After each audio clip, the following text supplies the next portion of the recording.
Bangladesh's Supreme Court scales back controversial government job quota system, which triggered deadly nationwide unrest last week. Streets calm after ruling, but student leaders vow to press on with demonstrations until key demands are met, including the release of those jailed and officials responsible for the violence resign. Protesters have been demanding abolition of 30% quota for the 1971 Liberation War veterans. Court ruling says 93% of jobs should be on merit, allowing only 5% reservation for relatives of freedom fighters and 2% for members of ethnic minorities and transgender and disabled people.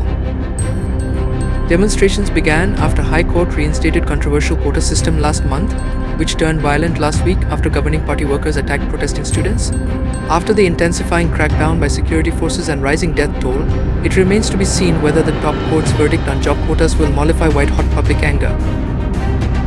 What began as a protest against politicized admission quotas for sought-after government jobs snowballed last week into some of the worst unrest of Prime Minister Sheikh Hasina's tenure.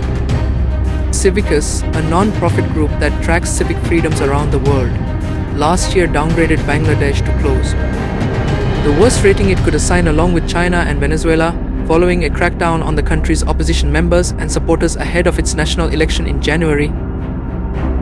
Rather than try to address the protesters' grievances, the government's actions have made the situation worse, Crisis Group's Asia Director Pierre Prakash said.